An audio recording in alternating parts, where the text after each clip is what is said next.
mais uma vez, nesse quadro do nosso podcast, Como é Ser? Dessa vez, a gente está trazendo uma profissão que, nossa, como ajuda a humanidade, né? Um psicólogo, né? Como é ser psicólogo? Já pensou em ser psicólogo? Está pensando em seguir essa carreira? Que opções a gente tem para quem se forma em psicologia? Com quem pode trabalhar? Então, vamos tentar desvendar um pouquinho desse universo aqui com a nossa convidada, Denise Biaxi. Como vai, Denise? Tudo bem? Tudo bem. Tudo bem. Dê, por que você inventou de ser psicóloga? Diga-me. Você sabe que quando vocês me convidaram, né, para gravar, para falar sobre o que é ser, eu comecei a lembrar. E eu não consigo, assim, te dar a exatidão do momento que eu decidi ser psicóloga. Tá. Na verdade, eu acho que eu sempre soube que eu queria ser. Que legal. Normalmente a gente vai escolher a profissão muito jovem, né? Eu tinha acho que 16, 17 anos. Sim. E aí, no momento de escolher, eu tinha certeza absoluta Você queria ser psicóloga. que eu queria ser psicóloga. Na verdade, eu acho que eu já era um pouco psicóloga antes. Entendi. Eu acho que eu já tinha algumas características, já me identificava, Tá. mas eu não me lembro, assim, de pesquisar profissões, de ter dúvidas sobre qual opção escolher. Eu sempre tive certeza. Era uma vocação que você já sentia. Já sentia. Muito bem. Eu acho que desde a infância já. É mesmo? Eu acho que Puxa. desde a infância. Que interessante. É. E aí, como é que é? Quanto tempo de faculdade para se formar psicólogo? O que a gente faz para ser um psicólogo? Na minha época, foram 5 anos de faculdade 5 e, assim, bem intensos. Então, eu estudei no período noturno, trabalhava de dia. Tá. Aos sábados, a gente sempre fez muito estágio em hospital psiquiátrico, em clínica, aí estágio em escola. Então, tem uma diversidade aí de áreas de atuação, né? Verdade. E aí, nesse momento, eu acho que eu tive dúvidas sobre que área que eu iria seguir. Certo. E quais são as possibilidades? Hoje a gente consegue trabalhar na educação com a psicologia, então tem a área educacional, o psicólogo trabalha em escolas, né? Em clínicas, com diversas linhas aí de terapias, em empresas, em recursos humanos. Mas eu acho que a psicologia é uma profissão assim que dá para usar em todas as áreas da vida. Eu acho que inclusive todo mundo devia estudar um pouco, né? Eu fiz engenharia. E aí depois, quando eu saí da engenharia, eu descobri que eu devia ter estudado um pouquinho de psicologia, né? Se você vai trabalhar com vendas e você não conhece o comportamento humano, não funciona.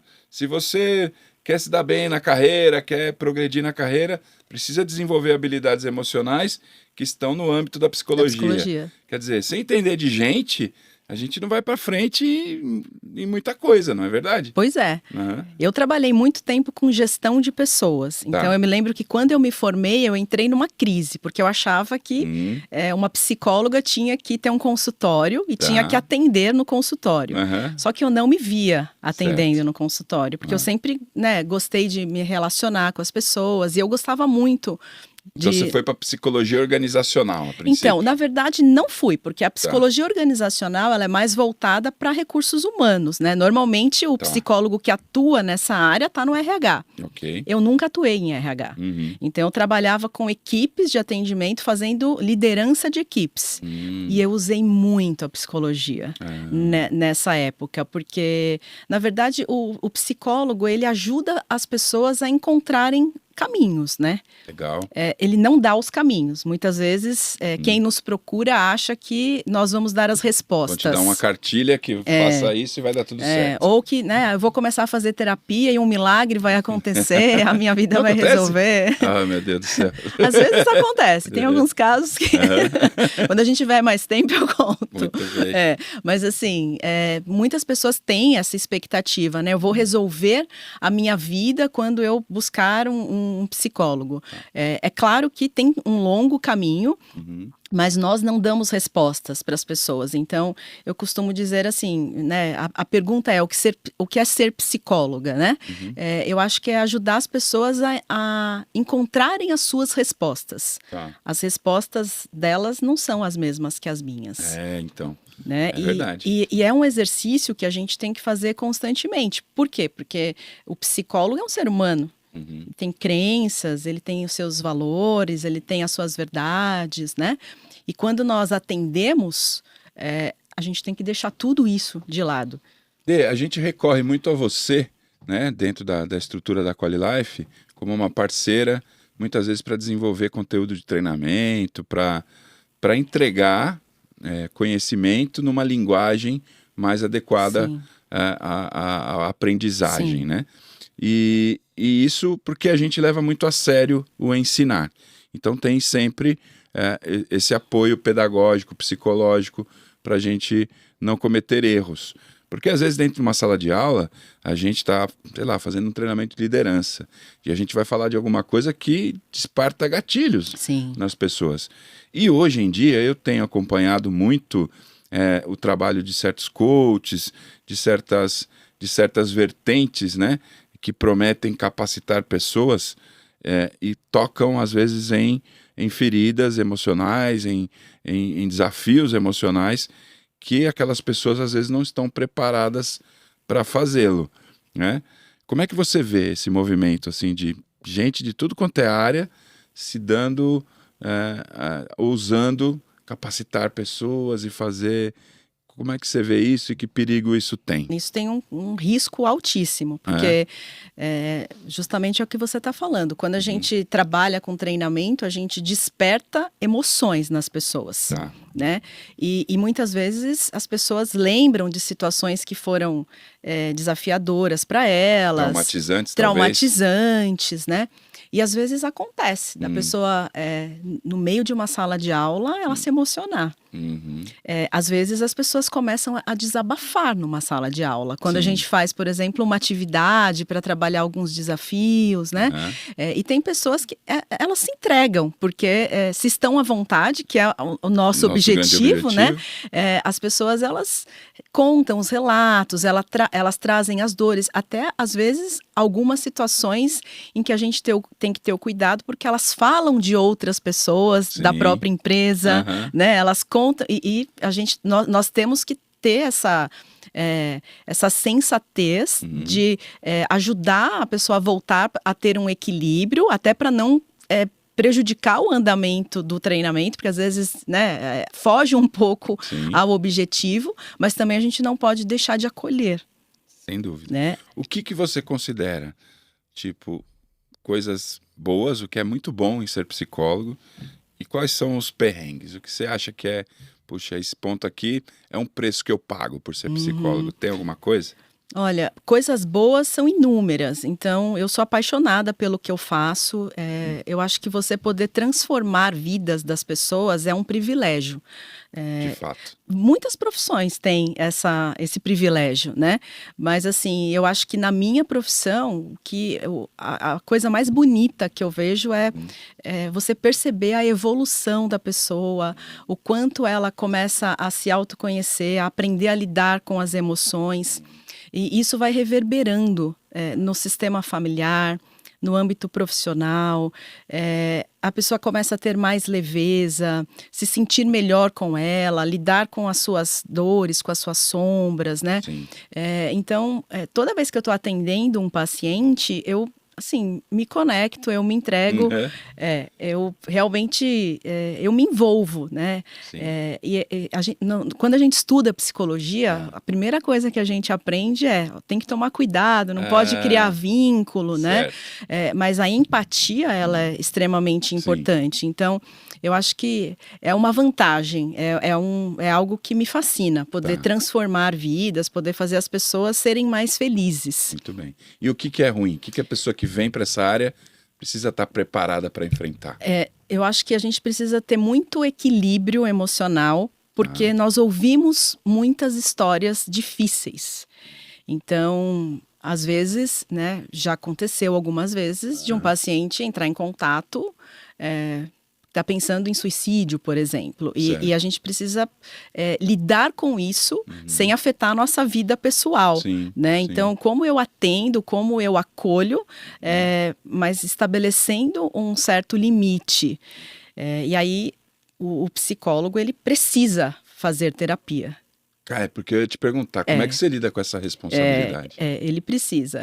Às vezes as pessoas falam, mas psicólogo precisa fazer terapia, não funciona, né? É mesmo. Tem um amigo meu que fala... cabeleireiro careca. Não, eu não vou fazer terapia, porque se você faz terapia, né, e você é terapeuta, não funciona. E eu falo muito pelo contrário, né? Se você tem um terapeuta que não faz terapia, realmente eu tiro o chapéu, porque são muitas histórias, são muitas dores, então nós temos que acolher, mas saber separar. Uhum. E assim, às vezes tem algumas pessoas que falam, nossa, eu vou às vezes em evento social, estou no churrasco, no barzinho, né? Só imagina aquele bêbado no boteco no final da noite, sabendo que você é psicóloga, resolvendo fazer uma sessão. Então, mas você sabe que assim, quando eu comecei a refletir, né, sobre o que é ser psicóloga, eu falei, ser psicóloga é ser a Denise. Eu não consigo separar isso, porque eu tenho essa característica de ouvir as pessoas. Então, eu não me importo. Se eu estou num ambiente, alguém senta do meu lado e me traz alguma questão. Não, isso não me incomoda. Por isso que eu gosto mais dos psicólogos do que dos advogados. Tente fazer isso com um advogado. Ele vai cobrar honorário. E eu não cobro. Muito bem. Mas é bastante comum, né? Às vezes as pessoas que são os meus amigos, às vezes meu irmão comenta assim, nossa, mas toda vez que a gente vai num lugar, senta alguém do seu lado, né? Você tá... e assim, de verdade, assim, tô sendo bem sincera, isso não me incomoda, porque eu acho que é uma característica minha. Escutar, acolher, tentar ajudar. E assim, a descrição também é muito importante, né? Porque independente da pessoa te procurar num ambiente que é fora, e obviamente eu não estou fazendo uma terapia com a pessoa fora do consultório, mas aí tem a questão do acolher, né? Mas independente de não ser um processo, o sigilo é extremamente importante. Mesmo então, desse papo fora do âmbito Qualquer profissional. papo. Então, é muito comum as pessoas me contarem coisas assim Você não fica com vontade de comentar com as amigas na hora de bater, no happy hour ali? Não, porque eu acho que é uma característica minha. Então a ética tem que ser elevadíssima. Muito elevada. E outro ponto que é extremamente importante é a ausência de julgamento. Porque cada pessoa tem a sua história, tem as suas crenças, tem as suas opções, né? E muitas vezes as pessoas trazem questões que eu faria completamente diferente. Então, eu acho que um desafio é justamente esse, né? Você olhar com imparcialidade a história de todas as pessoas. E não só das pessoas que eu atendo. Então, normalmente, quando as pessoas vêm para o consultório, vêm para um atendimento, a principal queixa são as outras, né? Estou sofrendo porque alguém está me fazendo sofrer. Na verdade, eu estou aqui, mas quem devia estar aqui é minha mãe. Quem devia estar aqui... Entendi. Né? Eu posso indicar... Posso trazer ela para bater um papo? Não, eu acho que eu vou pagar uma sessão para minha mãe, né? E aí, assim, ter também esse olhar imparcial com as pessoas que são comentadas na sessão, eu aprendi, aí foi algo que eu aprendi, isso a gente não aprende na faculdade, né? Que é super importante, porque você está escutando uma versão sobre alguém que não está lá para se posicionar e para se defender. Então, a gente corre um risco aqui de colocar pilha, né, no paciente. Então, essa imparcialidade... ela é fundamental também. Tem que ter, assim, muita ausência de julgamento, imparcialidade, olhar com amor também esse sistema, né, interpessoal das pessoas, familiar, sem esse julgamento. Você acha que da época que você se formou para cá, a profissão em si está mais valorizada ou sem não teve dúvida. nenhuma evolução nisso? Eu acho que muito mais, eu acho que hoje as pessoas, elas comentam que elas fazem terapia, elas buscam, elas indicam, eu acho que o preconceito ainda tem, mas eu acho que o preconceito diminuiu bastante, então eu percebo aí uma grande evolução, mas eu acho que, por exemplo, ainda tem muita coisa para se desenvolver dentro da psicologia, né, como conceito, tem muitas coisas novas hoje, que a gente pode aplicar, mas que talvez Você tem limitações burocráticas, conselhos e tal. Conselhos, muita necessidade de comprovação científica, o que eu acho que é correto, né? Mas às vezes isso acaba dificultando um pouco o nosso trabalho, né? Porque eu acredito que em toda profissão tem evolução. Certo. E o que eu percebo é que às vezes a gente ainda fica preso a alguns conceitos muito antigos e que tem oportunidade nesse sentido. Uma das queixas, né, comuns de pessoas que fazem terapia e tal, é em termos de tempo versus resultado, né? Como é que o psicólogo lida com isso? O meu objetivo é dar alta para os meus pacientes. Certo. Quando eu começo um processo terapêutico, né, eu deixo isso bem claro. Então, eu normalmente trabalho com objetivos e a gente vai avaliando a evolução a cada sessão. Então, para mim, é inconcebível a pessoa sair pior do que ela entrou numa sessão. Né? Mas, assim, a gente sabe que... Eventualmente. Que, às vezes, isso acontece. Mas eu acho muito preocupante quando o processo terapêutico ele é muito longo. Porque... o paciente ele não pode ficar dependente do psicólogo, né?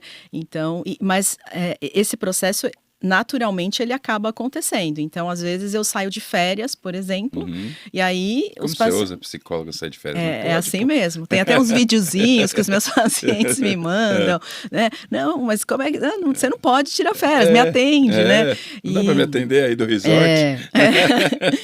E aí eu sempre procuro trazer essa consciência. O meu objetivo é fazer com que você consiga tomar as suas decisões, olhar para as suas questões de uma forma independente. Porque senão o paciente vira uma dependência emocional. Então, eu não consigo tomar decisão sem fazer uma consulta, eu não consigo passar uma semana sem a minha sessão, né? Isso, na minha opinião, não pode acontecer. E eu, particularmente, foco... Eu uso algumas técnicas que, por exemplo, de hipnoterapia, né, que ajudam muito na aceleração dessas questões, para que o paciente não tenha que ficar um longo período, né, para conseguir resolver algumas causas que, quando a gente atua nesse nível da mente... Parece que não, mas eu estou hipnotizado aqui, viu, galera? Muito bem. Uma das preocupações, eu imagino, de quem tem esse chamado, essa vocação para psicologia, seja a questão financeira. Como é que está o mercado para o psicólogo? Você tem enchido sua agenda, uma procura hoje é maior, estimulante financeiramente, ok? Esse é um medo que essas pessoas precisam ter ou não? Hoje a gente já tem melhor nessa situação. Então, o que eu acho é que hoje, no meu caso, por exemplo, os meus agendamentos funcionam muito por indicação. Então, depende do profissional que você é, né? Eu tenho, hoje assim, eu não trabalho só com terapia, então eu trabalho para vocês, eu faço treinamento, mas normalmente os horários que eu disponibilizo... Eu vejo você lotado o tempo todo, tem que negociar com a Denise semanas antes para fazer alguma coisa. Ainda bem, né? Mas assim, o que eu percebo é que, como eu faço um bom trabalho, os pacientes me indicam, então, os meus pacientes hoje são todos por indicação. Entendi. Eu não faço nenhuma divulgação para atrair paciente, eu não entro naqueles sites em que as pessoas agendam online, não tenho nenhum tipo de divulgação e os horários que eu dedico para atendimento estão cheios, né? Tá vendo, pessoal? Se vocês estão pensando aí em entrar na carreira de psicologia ou virar a chave para essa carreira, não acreditem que vai haver dificuldade nisso. Se você mandar bem, for um bom profissional, o mercado está imenso para isso. Pós-pandemia também isso trouxe mais demandas ainda. Não, né? Durante a pandemia foi assim, gritante a quantidade de pacientes novos que me procuraram. E aí no início tinha muita resistência pelo fato da gente ter que atender no modelo online, né? As pessoas não acreditavam. Mas O atendimento online do psicólogo hoje é legal. é legal. É autorizado. Ele passou a ser legal na época da pandemia, na verdade, né? Veja a resistência, né? Mas Já podia estar funcionando já há muito podia estar tempo. funcionando. E hoje, 90% dos meus atendimentos são online. Certo. Hoje as pessoas não querem ir por presencial. Por quê? Porque estão no conforto das casas, porque normalmente eu uso técnicas também de relaxamento. Certo. Então a pessoa não quer sair, dirigir, pegar uma condução, ela quer estar no conforto da casa dela. Sim. Né? Sabe uma coisa que eu acho que ainda... Falando em negócios, né? Que o nosso podcast tem essa obrigação também de conectar com esse universo. Eu vejo que a área da psicologia ela ainda é subexplorada como solução para um monte de coisas, porque no mundo empresarial a gente tem um monte de pessoas que precisam realmente de desenvolvimento na área emocional. A gente vê problemas sociais que estão ligados a essa área. Por exemplo, né, fugindo um pouco, toda vez que a gente vê, sei lá, um dependente químico ou alguém que está pela rua que não está conseguindo fazer sua vida andar e tal, lá no fundo, provavelmente há ali algum problema de ordem emocional que não foi tratada, não foi sanada. A gente vê as escolas, especialmente as escolas públicas, né, sem esse suporte Sim. psicológico às crianças. A gente vê os professores, né, que estão aí numa batalha imensa para ensinar dentro da escola pública hoje sem esse suporte. A gente vê profissionais de áreas de risco ou de áreas que são, como por exemplo, policiais, bombeiros e tal, que tem esse suporte muito limitado. Sim. Então eu acho que a psicologia é uma carreira crescente, porque devagar a gente está tomando consciência real do quanto estar bem emocionalmente é benéfico para a sociedade como um todo. Faz sentido isso para ti ou não? Faz sentido, mas assim, pensando nisso agora, eu acho que a psicologia ela não está acessível, né, para esse público, porque quando a gente olha essa realidade das pessoas em escolas públicas, os professores, os policiais, eles deixam muitas vezes de fazer tratamento por questão financeira. Tá. Então, eu acho que é necessário um olhar, né, para essa Porque necessidade. se a gente cobra tanto do Estado, saúde médica, saúde física, por que a gente não cobra e não tem à sua disposição? A saúde emocional, né? Tente mental. procurar um atendimento psicológico na rede pública. Você vai ter uma imensa dificuldade. E, na verdade, assim, com sessões de duração de 20 minutos. Então, não dá para evoluir num processo terapêutico, numa conversa em 20 minutos. Sim. A pessoa precisa se soltar, ela vai começar a conversar. Então, é inviável. Até quando a gente olha para atendimento de convênio, né, as sessões elas são muito reduzidas. Sim. Então, tem, né, o convênio muitas vezes oferece, mas a hora que a pessoa começa a contar, que ela começa a se soltar na sessão, precisa interromper. Difícil. Agora, o que eu percebo é que... E ao mesmo tempo eu vejo que isso, nessa situação, nessa ausência do serviço para tantas pessoas que precisam, está aí uma grande oportunidade de mercado. Certamente. Né? Para a gente poder... Vem para a psicologia que tem mercado, galera. Tem mercado. E assim, eu acho que o nosso papel também é divulgar, tornar isso acessível para as pessoas, né? Facilitar as condições, porque... O atendimento online, por exemplo, permite... Ele reduz custo, né? Ele reduz o custo. Deslocamento, sim, sem dúvida. Locação de um espaço e tal. Isso já ajudou um pouco, de repente. Já. Mas meu psicólogo não cobrou mais barato por causa disso. Eu cobro. O meu preço é diferenciado. O preço cai no... O meu preço no online é diferenciado. Muito bem. Denise, muito obrigado por trazer essa pequena luz aí para a profissão de psicólogo. Acho que dá para a gente falar disso aqui mais umas 3, 4 horas, mas a ideia é que a gente desmistifique aí alguns pontos e tal, né? E acho que a gente atingiu esse objetivo, né? Hoje, se algum colega me perguntasse, eu estou a fim de estudar psicologia, eu diria, vá, porque tanto na nossa área, né, de consultoria e treinamentos, a gente precisa deles pra caramba, quando a gente quer fazer alguma coisa séria, né? Senão fica tudo meio esquisito. E como eu disse, acho que o mundo está precisando muito e tem muito ainda a explorar,